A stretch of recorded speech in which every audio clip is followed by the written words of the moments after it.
मुंबई। इन गलियों पर ऐसे लोगों का साया था जो अपने फैसले लोगों के खून से लिखते थे। Dawood Ibrahim, the mastermind. छोटा राजा, दाऊद का साथी, उसका दायां हाथ, दोनों ने मिलकर एक ऐसा अंडरवर्ल्ड बनाया जहां 5,000 से ज्यादा लोग उनके एक इशारे पर चलते थे। हजारों करोड़ों का धंधा, smuggling, extortion, betting, drugs, real estate का गंदा पैसा, हर इलीगल धंधे की डोर इन्हीं तक जाकर रुकती थी। 100 मिनट, 12 धमाके, 257 लाशें, और इस दिन सारी कहानी बदल गई। ये कहानी शुरू होती है 1940 से, जब मुंबई का असली नाम बॉम्बे हुआ करता था। इस दौर में ये पोर्ट्स बॉम्बे की जान थे। समुद्री जहाजों से माल सप्लाई किया जाता था। दिन में समुद्र के इन किनारों पर धंधा होता था और रात में काला धंधा, स्मगलिंग। यहीं से निकले 3 ऐसे आदमी जो आने वाले 30 सालों तक बॉम्बे शहर को चलाने वाले थे। पहला नाम करीम लाला, अफगानिस्तान से। बॉम्बे के इन पोर्ट्स पर काम करता था, लेकिन वो अपने इस काम से खुश नहीं था। इसीलिए उसने अपने हमवतन पठान दोस्तों को इकट्ठा किया और बना दिए गैंग, पठान गैंग। जुआ, शराब, भत्ता वसूली। करीम लालो और उसकी पठान गैंग ने मिलकर सब बुरे काम किए। दूसरा नाम हाजी मस्तान, तमिलनाडु से। ये सिर्फ 8 साल का था जब बॉम्बे आया। क्राफर्ड मार्केट में साइकिल ठीक किया करता था। फिर बॉम्बे के इंपोर्ट्स पर बोरी उठाने लगा, लेकिन उसकी नजर इन बोरियों पर नहीं बल्कि उन जहाजों पर थी जो अपने साथ सोना लेकर आते थे। उस वक्त इंडिया में गोल्ड इंपोर्ट करना बैन था, लेकिन जो स्मगल कर ले वो समझो करोड़पति। और हाजी मस्तान ने यही किया। सोना, चांदी, इलेक्ट्रॉनिक्स, हर चीज को स्मगल किया। तीसरा नाम वरदाजन मुडलियार, ये भी तमिलनाडु से था। 1945 में बॉम्बे आया। वीटी स्टेशन पर बोरी उठाया करता था। जल्द ही इसने भी हाजी मस्तान वाला रास्ता चुन लिया और शिप से माल चुराने लगा। 1970 तक आते आते डी कंपनी ने इंडिया का 25 से 30% गोल्ड और सिल्वर का स्मगलिंग कंट्रोल में ले लिया था। दाऊद को पैसे का नशा इतना ज्यादा हो गया कि उसने इन कागज के टुकड़ों के लिए हर काला धंधा शुरू कर दिया।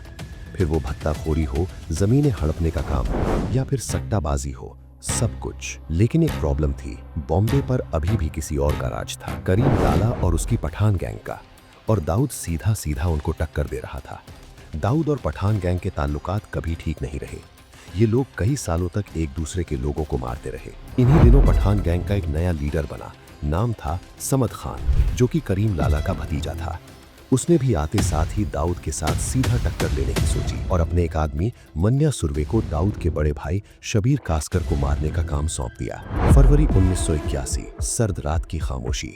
दाऊद का बड़ा भाई शबीर अपनी गाड़ी पर कहीं जा रहा था। रास्ते में पठान गैंग के आदमियों ने उसका पीछा करना शुरू कर दिया और एक पेट्रोल पंप के पास जाकर उस पर गोलियों की बारिश कर दी और शबीर कास्कर को खत्म कर दिया। ये खबर सुनने के बाद दाऊद गुस्से से पागल हो गया और उसने पठान गैंग को जड़ से खत्म करने की ठान ली। दाऊद की एक बात बहुत काबिले तारीफ थी कि वो दोस्त बनाने में बहुत माहिर था।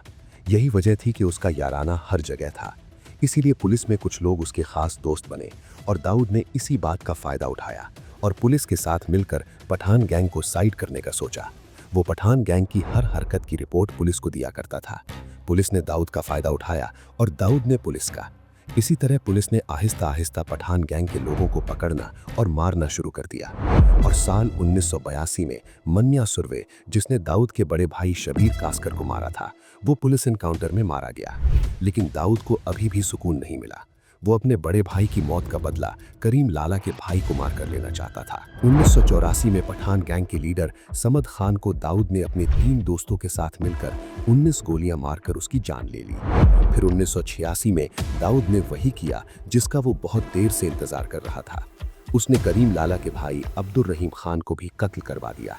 और इसी साल दाऊद ने बॉम्बे की ही एक लड़की महजीन के साथ शादी कर ली।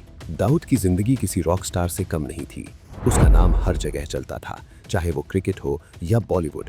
उसके कनेक्शंस हर जगह थे। इवन ये भी कहा जाता है कि दाऊद बॉलीवुड एक्टर्स से हफ्ता वसूलता था। वो प्रोडक्शन हाउसेज में पैसा लगाता और अपने मनपसंद एक्टर्स को कास्ट किया करता था। उस वक्त उसका खौफ पूरे बॉलीवुड में था। 1992 तक सब कुछ ठीक चलता रहा। छोटा राजन दाऊद का दाया हाथ और छोटा शकील दाऊद का बाया हाथ माना जाता था। लेकिन छोटा शकील इस बात से बहुत जेलस होता था कि दाऊद और छोटा राजन आपस में इतने करीब क्यों हैं। इसीलिए शकील अक्सर छोटा राजन के खिलाफ दाऊद के कान भरा करता था। इन्हीं दिनों दाऊद के जानी दुश्मन अरुण गावली गैंग ने दाऊद की बहन के शौहर को कत्ल कर दिया और दाऊद ने इस कत्ल का बदला लेने का काम छोटा राजन को सौंपा। लेकिन छोटा राजन इस काम को करने में बहुत देर लगा रहा था क्योंकि अरुण गावली के शूटर्स उस वक्त जेजे हॉस्पिटल में कड़ी निगरानी में एडमिट थे। इसीलिए दाऊद ने यह काम छोटा राजन की बजाय छोटा शकील को दे दिया। छोटा शकील ने इस मौके को गनीमत समझा और अपने खतरनाक शूटर्स के साथ मिलकर जेजे हॉस्पिटल के अंदर घुसकर अंधाधुंध फायरिंग कर दी और अरुण गावली के उन शूटर्स को खत्म कर दिया जिन्होंने दाऊद की बहन के शौहर को मारा था। इस अटैक के बाद दाऊद और छोटा राजन के दरमियान दूरियां बढ़ना शुरू हो गईं क्योंकि दाऊद अपने काम अब छोटा शकील को देने लगा था और छोटा राजन को बताए बगैर अपने फैसले लेने लगा। इसीलिए छोटा राजन ने अपनी अलग गैंग बनाना शुरू कर दी और धीरे धीरे दाऊद की गैंग से आउट होने लगा। अब पुलिस भी दाऊद से तंग आ चुकी थी और वो दाऊद और उसकी गैंग को पकड़ना चाहती थी। लेकिन दाऊद अपनी गैंग समेत दुबई भाग गया और वहीं से बैठकर सारा नेटवर्क कंट्रोल करने लगा। दिसंबर 1992 अयोध्या में बाबरी मस्जिद गिराई गई। पूरे इंडिया में दंगे फूट पड़े। हिंदू मुस्लिम वॉर शुरू हो गया। 2000 से ज्यादा लोग मर गए। दाऊद ये सब कुछ दुबई में बैठकर देख रहा था और फिर उसने वो करने का सोचा जो मुंबई कभी नहीं भूल सकता। 1993 जुम्मा का दिन, दोपहर का वक्त। पहला धमाका हुआ मुंबई स्टॉक एक्सचेंज में, दूसरा एयर इंडिया बिल्डिंग, तीसरा शिवसेना हेडक्वार्टर्स, चौथा सेंचुरी बाजार, पांचवा प्लाजा सिनेमा और 7 ऐसी ही जगह पर और ब्लास्ट हुए। 100 मिनट, 12 धमाके, 257 लाशें। ये बॉम्ब्स रैंडमली नहीं रखे गए थे। इसके पीछे पूरा एक मास्टरमाइंड था। नाम था दाऊद इब्राहिम। इस अटैक के बाद FBI ने दाऊद इब्राहिम को मोस्ट वांटेड लिस्ट में डाल दिया। इंडिया, अमेरिका और दुबई ने उसे ग्लोबल टेररिस्ट डिक्लेयर कर दिया। दाऊद इब्राहिम पर $25 मिलियन का इनाम रखा गया। इसीलिए दाऊद दुबई में भी सेफ नहीं रहा। UAE ने उसे प्रेशर में आकर निकाल दिया। छोटा राजन, दाऊद का सबसे करीबी साथी, वो एक हिंदू था। जब उसे ये पता चला कि दाऊद ने 257 लोगों को मारा है, वो गुस्से से पागल हो गया। जो शख्स दाऊद का एक वक्त पर दायां हाथ हुआ करता था, अब वो दाऊद का सबसे बड़ा जानी दुश्मन बन चुका था। वो दाऊद को जान से मार देना चाहता था। उसने बहुत बार दाऊद को मारने की प्लानिंग बनाई, लेकिन हमेशा नाकाम रहा। छोटा राजन क्योंकि खुद भी एक क्रिमिनल था, तो पुलिस उसे भी पकड़ना चाहती थी।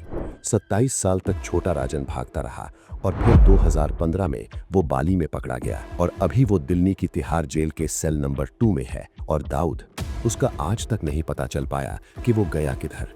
कुछ लोगों का मानना है कि वो पाकिस्तान में है, लेकिन पाकिस्तान ने हमेशा इस बात से इनकारी की है। 3 जनरेशंस, हजारों मर्डर्स और एक शहर जिसका नाम था मुंबई।